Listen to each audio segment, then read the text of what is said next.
স্বামীজি মহারাজ ভগিনী নিবেদিতাকে জানাই আমার বুলন্টিত প্রণাম, মহারাজদের প্রণাম এবং এখানে যারা আজকে আছেন সকলকে আমার প্রণাম জানিয়ে আজকে আমি আপনাদের অনেকটা ট্যুর গাইডের মতন দার্জিলিং, তারপরে আমাদের রয় ভিলা এর হিস্ট্রি, তারপরে আমরা এখানে কি কাজ করি এই নিয়ে কিছু কথা বলবো। সময়টা 1830। সেই সময় ব্রিটিশরা আপনার সিকিম থেকে এই ভূভাগটা লিজে পেয়ে ওরা তখন একটা নতুন জায়গার খোঁজার জন্যে মানে একটা নতুন জায়গা খুঁজছে যেখানে ওদের অফিসাররা গরম মানে প্লেন্সের গরম এবং মশার হাত থেকে বেঁচে একটা শরীর স্বাস্থ্য যেখানে ওরা রিকুপ করতে পারে সেরকম একটা জায়গার অনুসন্ধান করছে। 1836-এ তখন জেনারেল লয়েড এবং ডক্টর চ্যাপম্যান বলে দুজনকে ব্রিটিশরা এই জায়গায় পাঠায় একটা স্যানিটোরিয়াম তৈরি করার জন্যে, কোনো একটা জায়গা খোঁজার জন্যে। তো ওনারা দার্জিলিংয়ে এসে মানে এই জায়গাটা এসে, তখনও দার্জিলিং তৈরি হয়নি, এসে ওনারা এখানে প্রায় 1 বছর থাকেন। 1 বছর থাকার পরে ওনারা একটা রিপোর্ট দেন। রিপোর্টে ওনারা রেকমেন্ড করেন যে দার্জিলিং স্যানিটোরিয়ামের জন্যে, স্বাস্থ্য ভালো করার জন্যে একটা পারফেক্ট জায়গা। যেহেতু এখানকার ওয়েদার আপনার অনেকটা ব্রিটেনের সঙ্গে মেলে, ফগ, ঠান্ডা, বৃষ্টি, একটা ওরা সুন্দর মিল খুঁজে পায় ব্রিটেন এবং দার্জিলিংয়ের মধ্যে। তো ওরা একটা রেকমেন্ডেশন দেয় যে দার্জিলিংটা একটা স্যানিটোরিয়াম বানানো যেতে পারে। সেই সুবাদে আপনার 1839-এ প্রথম রাস্তা তৈরি হয় দার্জিলিংয়ে আসার করে। এবার আস্তে আস্তে আপনার এখানে রাস্তা তৈরি হয়, ট্রেন আসে, আপনার টি গার্ডেন্স তৈরি হয় এবং প্লেন্স থেকে প্রচুর মানে রাজা মহারাজারা, ব্রিটিশ ইয়েরা সবাই এখানে সামার হাউস তৈরি করে। সেই করার সুবাদে এখানে আস্তে আস্তে মানে খুব যারা আপনার একটু জমিদার রাজা টাজাদের বাড়ি এখানে তৈরি হতে আরম্ভ করে আর কি। আর এটা আস্তে আস্তে একটা স্যানিটোরিয়াম হিসাবে একটা স্বীকৃতি পায়। এবার সেরকম মানে আস্তে আস্তে হতে হতে এইখানে আপনার 1901 সালে একজন খুব বড় ডাক্তার ছিলেন আচার্য জগদীশচন্দ্র বোসের ভাইরা ভাই অবলা বোস, তার দিদির হাজবেন্ড ছিলেন আপনার দ্বারকানাথ রায়। উনি এই বাড়িটা তৈরি করেন। কিন্তু প্রবলেম হচ্ছে আমাদের দার্জিলিং মিউনিসিপ্যালিটিতে একটা আগুন লেগে যায় আর সেখানে বেশিরভাগ রেকর্ড হারিয়ে যায়।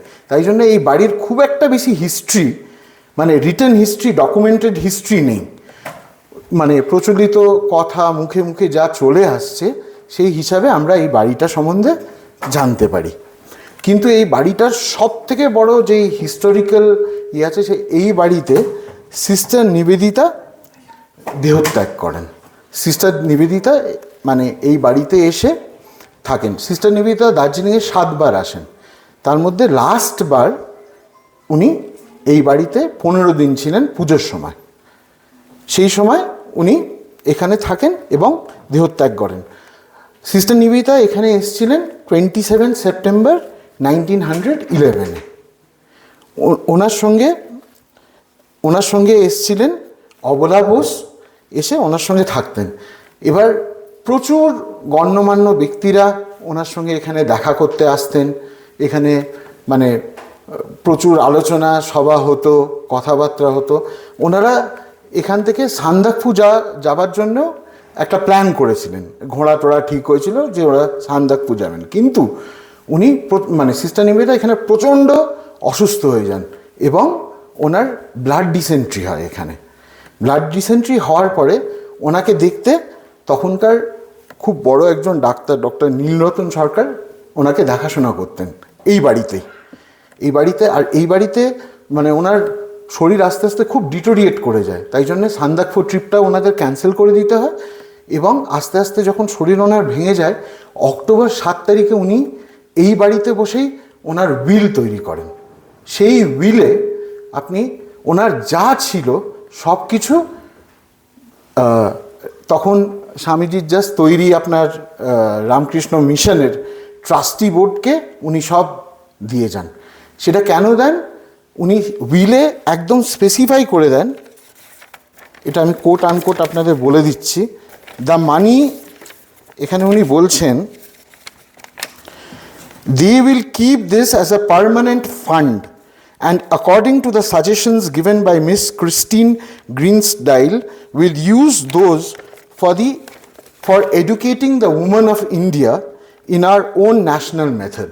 উনি তখনই উইলে বলে দেন যে সব টাকা পয়সা মেয়েদের এডুকেশনের জন্য, নারীদের এডুকেশনের জন্য ইউজ করা হয়, এবং সেটা পাশ্চাত্য এডুকেশন না, আমাদেরই সিস্টেমে যেন তাদের এডুকেট করা হয়। তাই জন্যে উনি সেই উইলটা এখানে তৈরি করেন। কিন্তু 13 তারিখ অক্টোবর 1911 সালে উনি এখানেই এই বাড়িতেই দেহত্যাগ করেন। তার পাশে তখন বসেছিলেন অবলা বোস। আর অবলা বোস নিজে লিখছেন যে সকাল 7টা নাগাদ ওনার মুখটা মানে উজ্জ্বল হয়ে যায়, এবং তিনি একটা খুব ফেমাস একটা উক্তি আছে যেটা উনি করেছিলেন, মানে একদম ওনার ডেথ বেডে বসে, the BOT is sinking but I shall C the sunrise. তা এখন এখানকার রামকৃষ্ণ মিশনই বোধহয় সেই সানরাইজটা যার কথা উনি তখন বলে গেছিলেন। এবার উনি মারা যাওয়ার পরে মানে এখানকার প্রচুর গণ্যমান্য ব্যক্তিরা সব আসেন, এবং সেই দিনকে 2টোর সময় ওনার ফিউনারাল প্রসেশন এই ওখানেই দাহ করা হয়, এবং 4:15 সময় ওনার মুখাগ্নি করেন ব্রহ্মচারী জ্ঞানেন্দ্রনাথ রামকৃষ্ণ মিশনের। 4:15 ওনার মুখাগ্নি হয়, মানে রেকর্ডসে যা লেখা আছে আর কি। এরপরে সিস্টার নিবেদিতার দেহত্যাগের পরে খুব একটা বেশি হিস্ট্রি এই বাড়ির পাওয়া যায় না, কি মানে উইথ রিলেশন টু মানে এটা কি হলো, কোথায় গেল। কিন্তু দেখা যাচ্ছে যে গভর্নমেন্ট থেকে এই বাড়িটা অ্যাকোয়ার করে নেয়, কিন্তু যেহেতু মানে ওই মিউনিসিপ্যালিটির রেকর্ড রুম চলে যাওয়ার জন্য এক্স্যাক্ট টেটগুলো জানা যায় না। কিন্তু প্রচুর ইন্ডিয়ার ল্যান্ডমার্ক ইভেন্টের সঙ্গে এই বাড়িটা জড়িত। যেরকম 53 একটা খুব ল্যান্ডমার্ক ইভেন্ট, সেই দিনকে তেনজিং নরগে শেরপা এবং Edmund Hillary Mount Everest first accent হয় ওয়ার্ল্ডে। প্রচুর এক্সপিডিশনস ফেল হওয়ার পরে ওই দিনকে আপনার ওই মাউন্ট এভারেস্ট অ্যাসেন্টটা হয় আর কি। ঠিক তার 1 বছর পরে পণ্ডিত জওহরলাল নেহেরু, তখনকার প্রাইম মিনিস্টার, এবং ডক্টর বিধানচন্দ্র রয়, বেঙ্গলের চিফ মিনিস্টার, ওনারা ঠিক করেন যে দার্জিলিংয়ে একটা মাউন্টেনিয়ারিং ইনস্টিটিউট খোলা হবে। আর ওরা এক্স্যাক্টলি বলেন যে we will create thousands of Tenzings, হাজার হাজার তেনজিং আমাদের তৈরি করতে হবে, তার জন্যে আমরা একটা হিমালয়ান মাউন্টেনিয়ারিং ইনস্টিটিউট দার্জিলিংয়ে খুলব। এখন জায়গা কোথায়? সেই রয়ভিলাই আবার মানে এই আপনার ইয়ের জন্যে, HMIর জন্যে এটা ইয়ে করা হয়, নিয়ে এখান থেকে HMIর পথ চলা এই রয়ভিলা থেকেই শুরু। অবশ্য ডিসেম্বর 25, 1957 এটা এখনকার প্রেজেন্ট যেটা জু আছে ঠিক আমাদের এখানকার পেছনে, সেই জুতে শিফট করা হয়। বার্চ হিল, ওই মানে পাহাড়টার নাম হচ্ছে বার্চ হিল, তার উপরে HMI এবং জু পরে তৈরি হয় আর কি, শিফট হয়ে যায়। এবার আরেকটা খুব ইন্টারেস্টিং ইভেন্ট আপনার 30 মার্চ 1959 চাইনিজ অ্যাগ্রেশনের পরে দালাই লামা আপনার ইন্ডিয়া চলে আসেন। ইন্ডিয়া আসার পরে ফার্স্ট যেই ব্যাচ অফ রিফিউজিজ এসছিল তারা কিছুদিন কিন্তু এই রয়ভিলাতে ছিল। থাকার পরে কিছুদিন থাকার পরে তাদের আপনার ঠিক আমাদের সামনে আরেকটা পাহাড় আছে, ওইখানে ওদের একটা টিবেটিয়ান রিফিউজি সেন্টার আছে, সেই টিবেটিয়ান রিফিউজি সেন্টারে শিফট করা হয়। কিন্তু দেখা যাচ্ছে যে এই এত বড় দুটো ন্যাশনাল ইভেন্টে রয়ভিলার একটা যোগ আছে। এরপরে আপনার আস্তে আস্তে এখানে অ্যাজিটেশন শুরু হয়। অ্যাজিটেশনের সময় এটা একটা সিআরপিএফ ক্যাম্প ছিল। সিআরপিএফ ক্যাম্পের সময় মানে খুব মানে ভয়ঙ্কর অবস্থা ছিল এই বাড়িটার, না জানলা ছিল না ইলেকট্রিসিটি ছিল, মানে ভয়ঙ্কর একটা। তার মধ্যেই একটা সিআরপিএফ ক্যাম্প এখানে চালানো হতো এবং মানে বলা মানে সবাই বলে যে এখানে নাকি প্রচুর জন মানে সিআরপিএফ থেকে এখানে প্রচুর অনেকজন মারা গেছে, এখানে অনেক টর্চার হয়েছে, অনেক কিছু হয়েছে বলে মানে আস্তে আস্তে এরকমভাবে চলে। তারপরে ওইটার থেকে আপনার অ্যাজিটেশন শেষ হওয়ার পরে এটা একটা দার্জিলিং গোর্খা হিল কাউন্সিল বলে ডিজিএইচসি তৈরি করা হয়, একটা অ্যাডমিনিস্ট্রেটিভ বডি। তারাও এই স্পোর্টস অ্যান্ড ইউথ অ্যাফেয়ার্স থেকে এই জায়গাটাকে ওরা নিয়ে স্টেট গভর্নমেন্ট থেকে ডিজিএইচসির হাতে এটা চলে যায়। তারপরে আবার 2007-এ একটা রিনিউড অ্যাজিটেশন হয়, আবার নতুন করে একটা গোর্খাল্যান্ড অ্যাজিটেশন হয়, যখন এইটাতে একটা জিএলপি ক্যাম্প ছিল। তখন একটা মানে ওরা পুলিশ ফোর্স তৈরি করে, গোর্খাল্যান্ড পুলিশ ফোর্স, তার একটা ছোট্ট ক্যাম্প এখানে চলতো এবং বাইরের লোকটোকদের আসা নিষেধ ছিল, এখানে খুব একটা বেশি কাউকে আসতে দেওয়া হতো না। আর তার আগে আপনার একটা টি ইনস্টিটিউটও এখানে চলতো, কিন্তু সব কিছুই মানে কোনো গভর্নমেন্টের ইয়েতে নয়, এমনি মানে যেরকমভাবে হোক ওরা মানে চালাতো। এইবার আমরা আসছি ইয়েতে, এরপর অ্যাজিটেশন যখন 2007-এ শেষ হয়, তারপরে এটা একটা গোর্খাল্যান্ড অধিগ্রহণ করে তারপর একটু পিস টিস ফিরে আসে, এখানে মোটামুটি একটা স্টেবিলিটি সব কিছু চলছে। তখন এখানকার মানে আপনার শিলিগুড়ি এইসব অঞ্চলের প্রচুর যারা রামকৃষ্ণ মিশন সঙ্গে যুক্ত বা ভক্তরা, তারা চিফ মিনিস্টারকেও চিঠি লেখে এবং বেলুড় মঠেও চিঠি লেখে যে যাতে এইটাকে অধিগ্রহণ করা হয়, করে এটা রামকৃষ্ণ মিশনকে দেওয়া হয়। সেই হিসাবে চিঠি চালাচালি করতে করতে এই করে চিফ মিনিস্টার কোনো মতে রাজি টাজি হয়ে ঠিক করেন যে এটা গভর্নমেন্ট নিয়ে নেবে জিটিএ থেকে এবং এখানে রামকৃষ্ণ মিশনকে এটাকে হ্যান্ড ওভার করা হবে। সেইটা এবার বিমল গুরুংয়ের সঙ্গে, তখন বিমল গুরুং আপনার জিটিএর চিফ ছিলেন আর কি, তখন ওনাদের মধ্যে কথা হয়ে আলটিমেটলি উনি যখন সেটাতে অ্যাগ্রি করেন, তখন আপনার রয় ভিলাটা স্টেট গভর্নমেন্টকে হ্যান্ড ওভার করা হয়। আর তার বদলে স্টেট গভর্নমেন্টের কাছে তেনজিং নোরগে ইউথ হস্টেল বলেছিল, সেইটা জিটিএকে দেওয়া হয়। সে একটা এক্সচেঞ্জ মতো নয়, এক্সচেঞ্জ হয়ে এই ইয়েটা স্টেট গভর্নমেন্টের হাতে ফিরে যায়।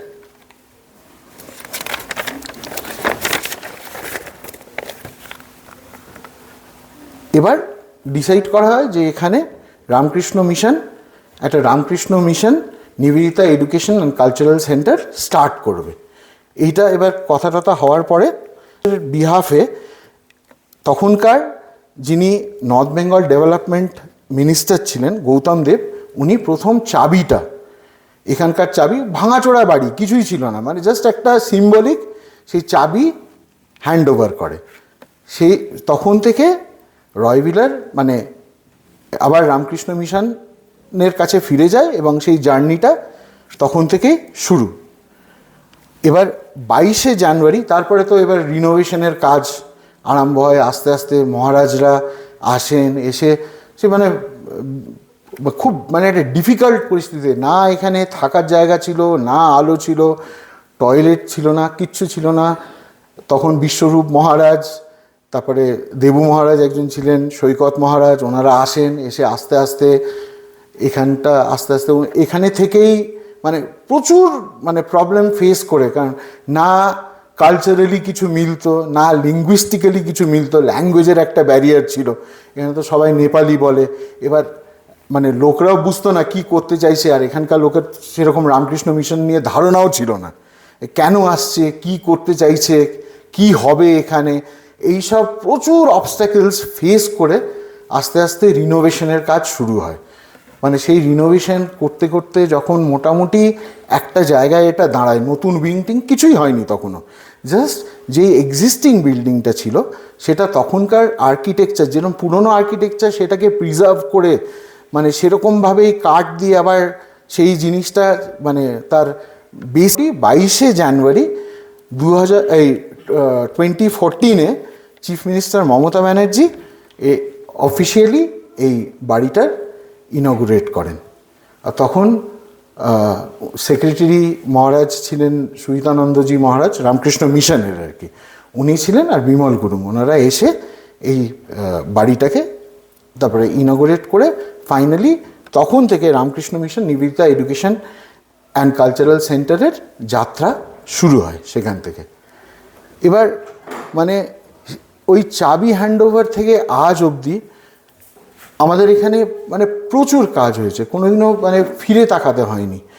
মানে সবথেকে তার মধ্যে সবথেকে বড় জিনিস যেটা মানে প্রজেক্ট যেটা করা হয় সেটা হচ্ছে গদাধর অভ্যুদয় প্রকল্প, যার আন্ডারে এই আশেপাশে গ্রামের মানে সিস্টার নিবেদিতা এবং স্বামীজির মেন যে ছিল যে মানুষকে এম্পাওয়ার করতে হবে, বাচ্চাদের পড়াশোনা করে মেন এম্পাওয়ারমেন্ট হচ্ছে এডুকেশনাল এম্পাওয়ারমেন্ট, তাদের ক্যারেক্টার এম্পাওয়ার করতে হবে, তাদের পড়াশোনা দিতে, তাদের স্বাবলম্বী বানাতে হবে। এই আশেপাশে গ্রামের যত ছেলে মেয়ে সব এসে আস্তে আস্তে তাদের এখানে পড়ানো হয়, তাদের এখানে এক্সারসাইজ করানো হয়, তাদের মানে sports activities, extra curricular activities, পড়াশোনা, খাওয়া দাওয়া, সেই সব করে বাচ্চারা আপনারা নিজেরাই দেখলেন যারা কোনোদিনও এক লাইন বাংলা পর্যন্ত বলতে জানে না, তাদের মানে কি চেঞ্জ। নয়তো আমাদের এখানে হিলসে প্রচুর প্রবলেমস আছে বাচ্চাদের, এখানে না কোনো রিক্রিয়েশন আছে। আগে যত খেলার মাঠ টাট ছিল সেগুলো সব এখন আস্তে আস্তে বাড়ি যেরকম হয় প্রপার্টি এখানে তো পাওয়াই যায় না, না খেলার মাঠ আছে, না কোনো রিক্রিয়েশন আছে, না কিছু আছে। সেখানে ছেলে মেয়েদের মানে বিপথে চলে যাওয়ার প্রচুর মানে স্কোপ আছে। সেখান থেকে তাদের হাত ধরে নেক্সট জেনারেশনের পারফেক্ট সিটিজেন বানানো, তাদের মোল্ড করা, সেই জিনিসটা আমাদের এখানে পারফেক্টলি করা হচ্ছে। তার উদাহরণ হচ্ছে এই বাচ্চারা, তাদের পড়াশোনা, তাদের ক্যারেক্টার বিল্ডিং সব কিছু দেখাশোনা করা হয়। এইটা হচ্ছে এখন আপাতত আমাদের 50 জন আছে, 50 জন ছেলে মেয়ে এসে মানে যারা রেগুলার বেসিসে এসে গদাধর প্রকল্পে মানে ওরা করে। এবার তাছাড়া আমাদের এখান থেকে মান্থলি রেশন দেওয়া হয়, যারা মানে ধরুন এজেড ভদ্রমহিলাদের যাদের কেউ নেই, কেউ দেখাশোনা করার নেই, আশেপাশে টি গার্ডেনের, তাদের ডেকে এনে প্রত্যেক মাসের রেশন, চাল ডাল, তাদের যা লাগে টয়লেট্রি, সাবান সব কিছু দেওয়া হয়। সেই রেশন ওরা মান্থলি এসে নিয়ে যান। তারপরে এখানে মানে আপনার একবার আইটিসির সঙ্গে করে আপনাদের প্রায় 60,000 জামা কাপড় আশেপাশের সব মানে গ্রামে এবং বাইরেও মানে ওদের কর্পোরেট সোশ্যাল সিএসআরের আন্ডারে ওই সেই জামা কাপড় এনে সেগুলো ডিস্ট্রিবিউট করা হয়।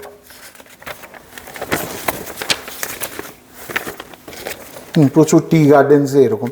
এছাড়া মেডিকেল ক্যাম্পস তো প্রায়ই হয়, মেডিকেল ক্যাম্প হয় মাসে মাসে, বিভিন্ন ধরনের স্পেশালিস্টরা আসেন, বাচ্চাদের দেখেন, অর্থোপেডিক আসেন, ইএনটি আসেন, এগুলো হচ্ছে। এবার খুব বড় বড় রিলিফ করা হয়েছে। মানে দার্জিলিং তো আপনারা জানেন এখানে প্রচণ্ড ভূমিকম্প হয়, ল্যান্ডস্লাইডস হয়, মানে আমরা তো প্রচণ্ড একটা জায়গায় থাকি। তো সেরকম প্রথম নেপালে জুন 2015 একটা ভয়ঙ্কর আর্থকোয়েক হয়। সেই আর্থকোয়েকে প্রায় ফার্স্ট রিলিফ আমাদের এখান থেকে যায়, আমাদের এখান থেকে। আর প্রায় আপনার 97 lakhs ওয়ার্থ অফ রিলিফ আমাদের এই থেকে রামকৃষ্ণ মিশন থেকে, এই সেন্টার থেকে করা হয়।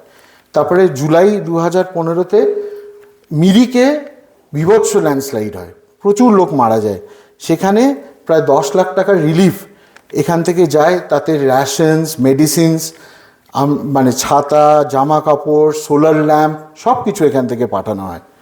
এবার এই রিসেন্টলি আপনারা জানেন 4 অক্টোবর আমাদের এখানে বীভৎস সিকিমে ফ্ল্যাশ ফ্লাডস হয়, একটা গ্লেশিয়ার লেক আউটবাস্ট হয়ে বীভৎস একটা ফ্ল্যাশ ফ্লাড হয়, এবং তার এফেক্ট আপনার কালিম্পং এবং জলপাইগুড়িতেও হয়।